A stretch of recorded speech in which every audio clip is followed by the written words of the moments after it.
Okay, welcome to lecture 10. So today is an exciting day. So we're moving off unit 1 now and moving to unit 2. So unit 1 we were looking mainly at first order ODEs, whereas unit 2 we're going to start to look at higher order ODEs. Okay, so generally as we go to higher order, the differential equations become, well, harder to solve, or at least you have to use more advanced methods to solve these ODEs. So all the methods we applied for first order ODEs, which were multiple, we're going to have to learn some new methods for higher order ODEs. Okay, and so today we're going to go through a little bit of background, a little bit of base information that we're going to need to know.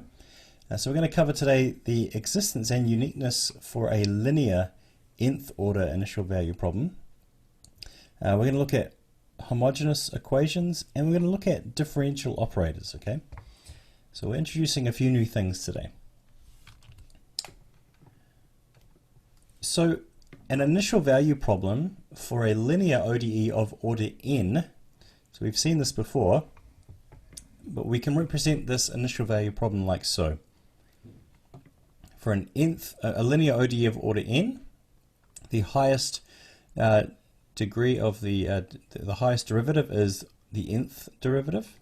So we have this dn by the dy, the nth derivative of y with respect to x. We got these terms multiplying each of their derivatives here, and so recall that each of these terms is a function of the independent variable only, in this case x. Otherwise this wouldn't be a linear ODE. And then on the right hand side we have some general function of x. Okay, again, x is the independent variable, not the dependent variable y. Okay, so we've got a bunch of coefficients, a bunch of derivatives of certain order, of reducing order from n through to 0 in some right hand side function. We also have to have n initial conditions, of course, for it to be an initial value problem of order n. So we've got when x equals x0, y equals y1. When x equals x0, the first derivative of y equals some number y1. All the way through to when x equals x0, the n minus first derivative of y equals some number yn minus 1, y of n minus 1. Okay, so recall that the coefficients are either constant or functions of x, not functions of y. Otherwise, this would not be a linear equation, and of course we need to have n initial conditions for the nth order initial value problem.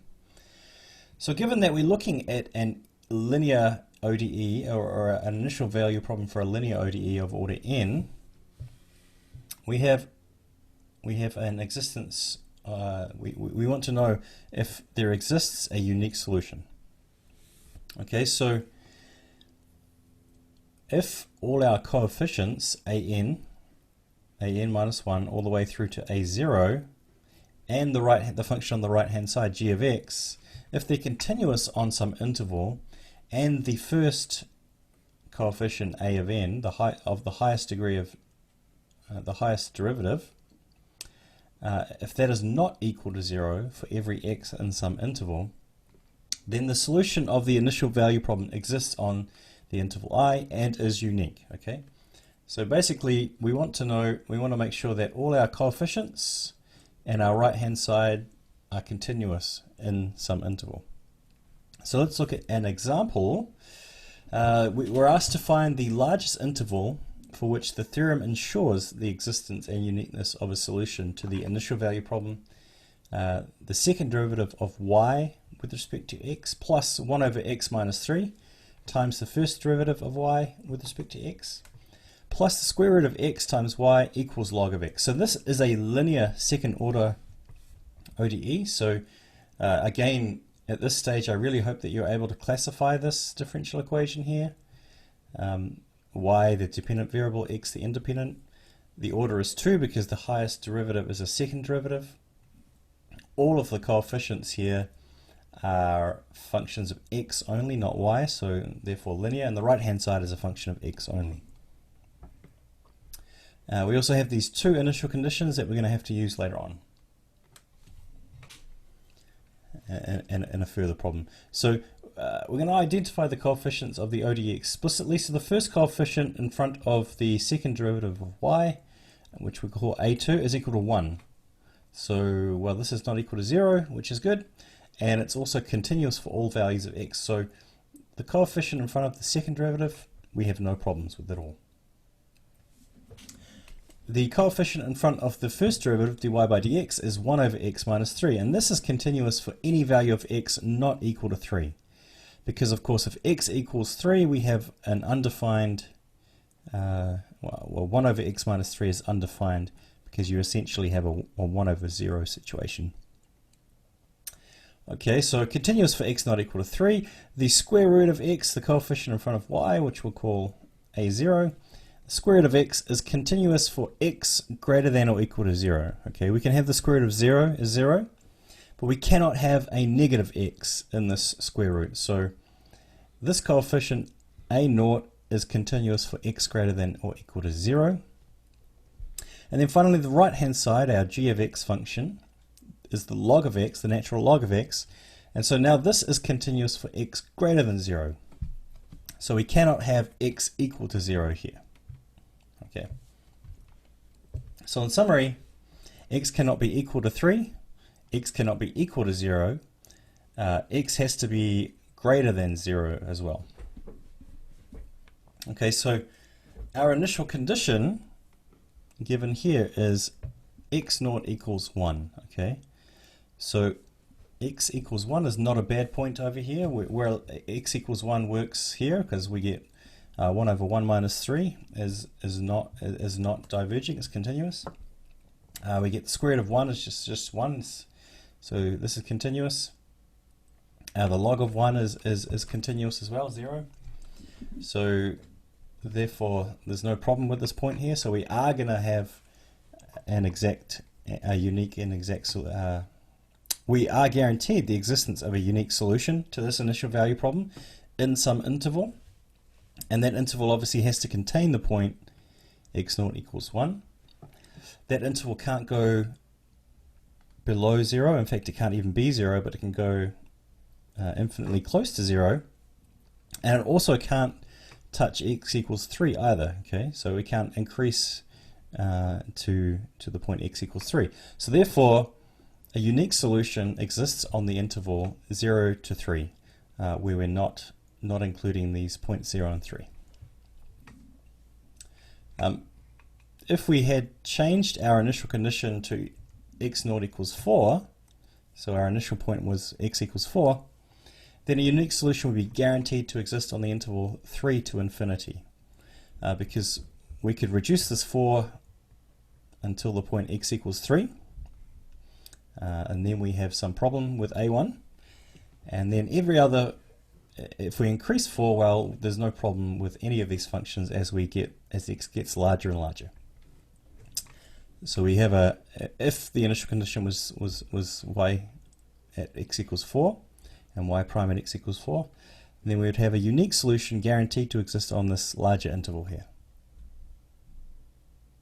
Okay, so a linear nth order ODE, like we introduced before, is called homogeneous if the right hand side is equal to 0. So if g of x is simply the function 0, then we call the ODE homogeneous. And often these homogeneous equations are easier to solve, or at least there's less steps involved in solving these homogeneous equations.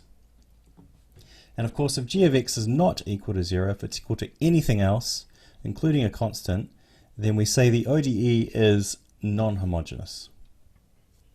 Okay.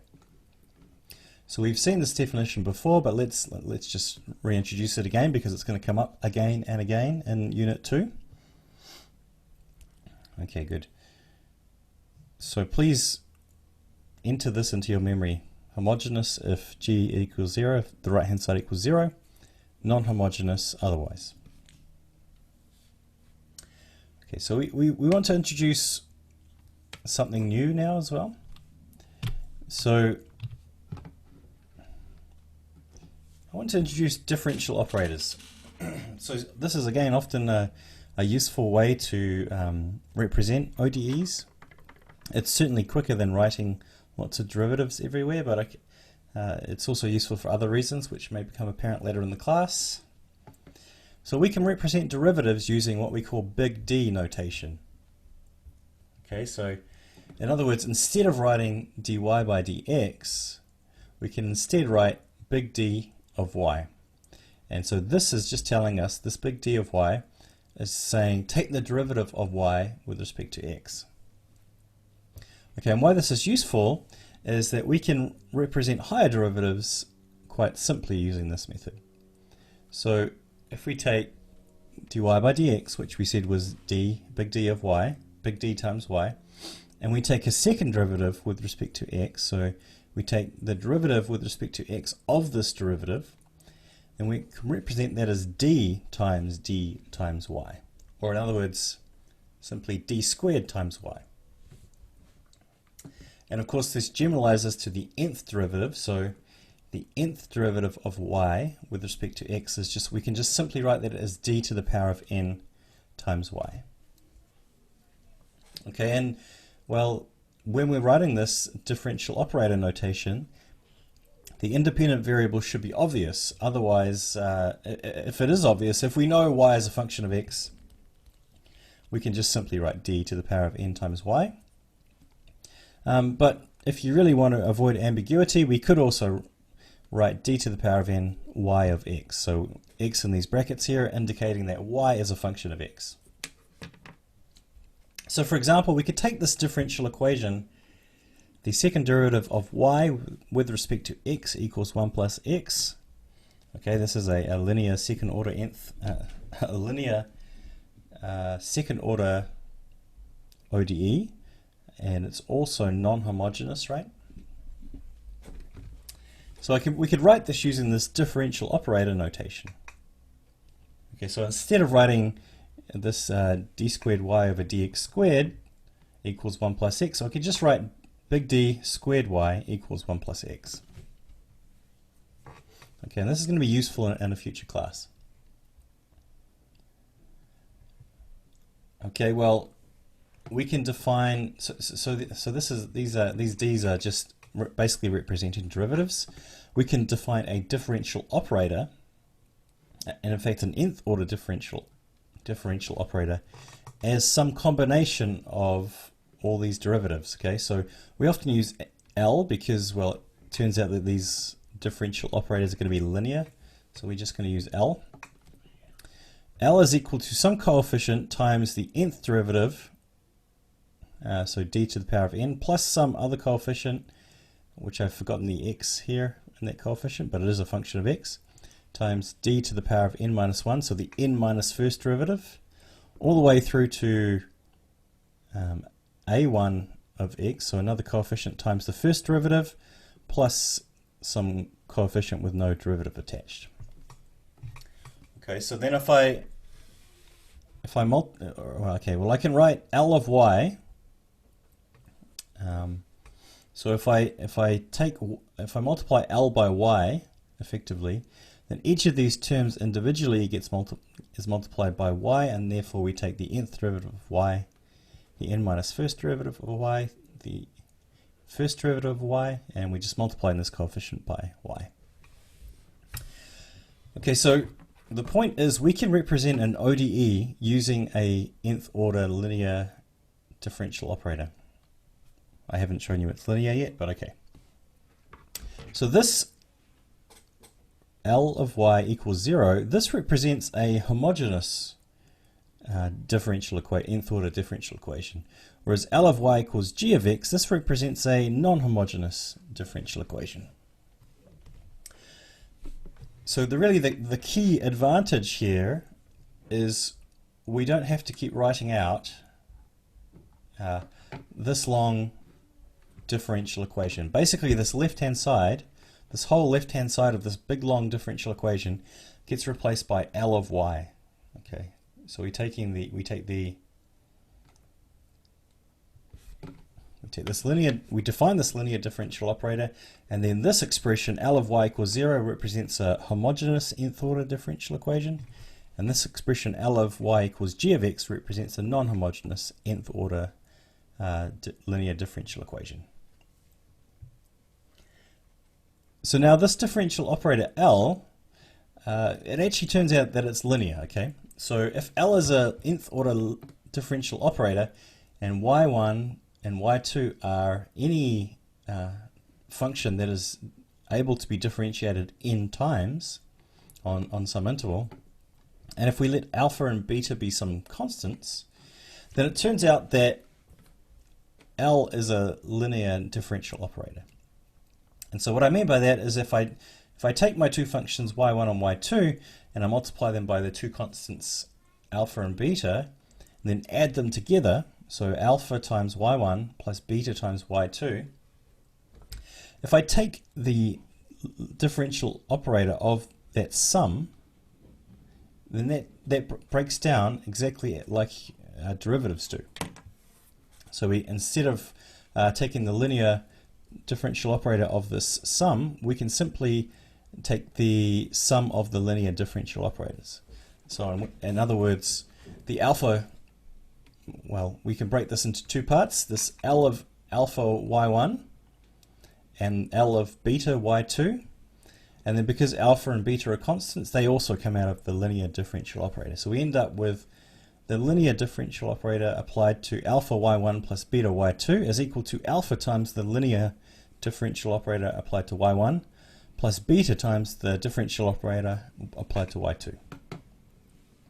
Okay, so L is a linear differential operator. The proof of that is not that hard because, of course, all L is representing is some derivatives, so some nth order derivatives through to a first derivative. So the kth derivative, where k can be any number from 0 to n, the kth derivative of the sum of two functions is simply the derivative of the functions individually summed together. Okay. And similarly, the kth derivative of some constant times a function is just simply equal to the constant times the kth derivative of the function. So these are just properties of differentiation that you already know, keeping in mind that the 0th derivative of a function just equals the function itself. So the proof is really simple because we already know how differentiation works. We already know that differentiation is a linear process. Okay, well, this is interesting and everything, but we can use these differential operators to simplify many of our ODEs. Okay, the representation of our ODEs. Otherwise, if you're writing out an nth order linear ODE, it can get quite tedious writing everything out. Okay. Okay, it's also useful to prove a few things. So one thing we're going to use it to prove is this thing called the superposition principle. So what the superposition principle is going to tell us is going to be really powerful and be used throughout Unit 2, okay, and actually further units as well. So we're going to have k solutions, so y1, y2, all the way through to yk, solutions to some homogeneous equation. So this is sort of a key point here, that we have some nth order linear ODE which is homogeneous, and I'm representing this linear nth order ODE by this differential operator L of y equals 0. Okay, so these are solutions to this ODE basically on some interval I. It actually turns out that if we have k different solutions to this homogeneous nth order linear equation, then it turns out that the linear combination of these solutions is also a solution. Okay, so here C1, C2 through to CK are just some constants, some real constants. So the really cool thing here is that if you have k solutions to a differential equation, you could linearly combine them, and that is also a solution to the differential equation as long as that differential equation is homogeneous. Okay. The proof is also quite easy. Let's take two of our, well, at least for k equals 2, but it generalizes, right, to k equals n. So y1 and y2 are solutions to this equation L of y equals 0. Okay, so if I look at the linear combination of y1 and y2, c1 times y1 plus c2 times y2, because the differential operator L is linear, which we proved on the previous slide, I can represent this as this linear differential operator of the sum of these, or the linear combination of these two solutions, y1 and y2, as c1 times L of y1 plus c2 times L of y2. Okay, but what we said was y1 and y2 were solutions to this homogeneous equation. So if I apply the linear differential operator to y1, that is 0. If I apply the linear differential operator to y2, then that is 0. So L of y1 equals 0 because it is a solution. We're told up here it is a solution to the homogeneous equation. L of y2 is equal to 0 because we're told it is a solution to the linear homogeneous equation. So it satisfies this property. Therefore, applying the linear differential operator to the linear combination of these two solutions, y1 and y2, we also get that combination also satisfies the ODE. L of the combination equals 0. The key point to take from this slide is for a homogeneous linear nth order differential equation, the linear combination of any solution, any number of solutions that you have, is also a solution to the ODE. Okay, I say for the homogeneous case because let's just check out what happens if we try to do this for the non-homogeneous case. So let's say we have two solutions, y1 and y2, to the non-homogeneous equation L of y equals sine of x. So now the right-hand side of our differential equation, our nth order linear differential equation, which is represented by this differential operator, the right-hand side of that ODE is sine of x. So we've got something that is non-homogeneous now. If I look at the linear combination of these two solutions, so, well, here my coefficient is just 1. Well, L is still linear, so I know that I can represent this as the sum of the linear combinations of the functions individually. Okay, and each of these functions, y1 and y2, satisfies this, this ODE. So I know that if I take the linear differential operator of y1, I get sine of x. Similarly, if I take the linear differential operator of y2, I get sine of x. So therefore I get sine of x plus sine of x, okay, which is equal to 2 sine of x, which is not equal to sine of x. So the key point here is that this superposition principle does not apply to non-homogeneous equations. It only works for homogeneous equations. If I have two solutions to a homogeneous equation, I can create a third solution by taking the superposition of the two solutions. I cannot do that for non-homogeneous equations. So let's look at an example of why this might be useful. So given that we have two solutions here, y1 equals e to the 2x cosine of 3x, y2 equals e to the 2x sine of 3x, so given that these two functions are solutions to the homogeneous equation, y double prime minus 4y prime plus 13y equals 0, we want to find a solution that satisfies the initial conditions presented here. Okay, so the first thing we might like to do is, well, I've lost my page, here we go. The first thing we might like to do is actually show that these two functions are solutions. Okay, so I'm not going to do this, but you may like to take y1, differentiate it twice and use that in this term here, take the first derivative of y1 and use it in this term here, and use y1 itself here, and just prove to yourself that this is a solution to this ODE, and similarly for y2. Okay, well, if you like to, you could actually even use MATLAB or Octave to do that for you. But okay, otherwise you can just take it for granted that I'm telling you the truth, and y1 and y2 solve this homogeneous differential equation. Okay. So just to point out, neither of these two solutions, y1 or y2, satisfy the initial conditions by themselves. Okay, so if I substitute x equals 0, so our initial condition is x equals 0, y equals 5. If I substitute x equals 0 into these equations here, y1, e to the 0 is 1, cosine of 0 is 1, so y1 of 0 equals 1, which is not equal to 5.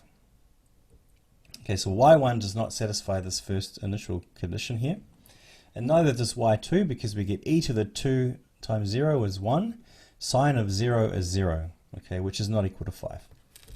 So neither of these two solutions on their own can satisfy this, this initial value problem that we're given here. So because we're using a second order differential equation here, of course, we need two initial values, one on y and one on y prime.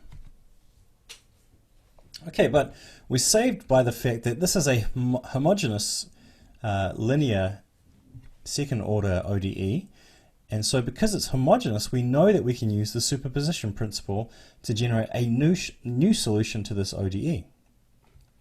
So I'm going to write this new solution as y of x equals some constant which I don't know yet, c1 times y1 plus some unknown constant c2 times y2. Okay, but I know what y1 is. I know that y1 is e to the 2x cosine 3x. And I know that y2 is e to the 2x sine 3x. So I can write this as c1 times e to the 2x cosine 3x plus c2 e to the 2x sine 3x. C1 and C2 are some unknown constants that we're going to try to find. Okay, so let me tidy up this page now. We've got our two solutions. We've got the superposition of these two solutions, or in other words, the linear combination of these two solutions, which is guaranteed to be a solution to the ODE as well, because the ODE is homogeneous. Let's now apply the initial conditions to this this new solution, this third solution we've generated, to try and find the values of C1 and C2. Okay, so the first initial condition, when x equals 0, y should be equal to 5. So when x equals 0, we have C1 times e to the 0, which is just 1, times cosine of 0, plus C2 times e to the 0, which is 1, times sine of 0, which of course is 0. So we get y, when x equals 0, y is equal to c1 times 1 times 1 plus c2 times 1 times 0. So it's quite simply, we get this is equal to c1. And of course the initial condition when x equals 0 is 5, so therefore c1 equals 5. Okay, so using the first initial condition, we found the value of c1 here. To find the value of c2, we're going to have to look at the derivative of x, because the second initial condition is on the derivative of y with respect to x, sorry. So the derivative of y with respect to x. Okay, well that's a pain because there's a product rule here, but it's not too hard. So if you differentiate that, that function y here and use the fact that c1 is equal to 5, so this 5 here just comes from the fact that c1 now we know is equal to 5, then this is the expression for the derivative that you get. Okay, so again, that's just using the product rule between e to the 2x and cosine 3x, and also the product rule between e to the 2x and sine 3x. I'm assuming that you're relatively comfortable with taking the derivative of functions and the product of functions, so using the product rule. If not, then maybe pause the video and try to differentiate this function y of x and see that we get the same solution here, knowing that c1 is equal to 5. Okay, so we have an expression for the derivative of y now. let's use the initial condition now. So when x equals 0, y prime is equal to negative 2. When x equals 0, we have here e to the 0 is 1, cosine of 0 is 1. E to the 0 is 1, sine of 0 is 0, so this term cancels out nicely. And similarly, this term cancels out because we have a cosine, we have a sine of 0 here. And then this term just becomes 3 times 1 times 1. So this basically substituting x equals 0 into the expression or the formula for y prime. And now we just have to simplify this thing. So we're basically going to get 5 times 2 here, because this is 1 and this is 1. So we get 10 plus c2 times 3. So we get 10 plus 3c2. Okay, so the derivative when x equals 0, the derivative of y is equal to 10 plus 3c2, and we said that that should be equal to negative 2 as our second initial condition. So that equals negative 2. We can rearrange for c2 and obviously find that that is equal to negative 4. So we've now found c1 equals 5, c2 equals negative 4. Therefore, a solution to this second order linear homogeneous ODE, which also satisfies the initial conditions, so you could say a solution to this initial value problem is y of x equals 5 e to the 2x cosine 3x minus 4 e to the 2x sine 3x. So this is a solution to the ODE that also satisfies the initial value problem. So the superposition principle is very useful. We're going to use it more and more throughout this class. So please, if you take nothing else away from this, take away that if you have a linear ODE, linear nth order ODE, and you have two solutions to that, or multiple solutions to that ODE, the linear combination of that ODE is also a solution in the homogeneous case. It does not work for the non-homogeneous case. We have to do something different in the non-homogeneous case. Okay, thank you for your time, and I'll see you in the next class.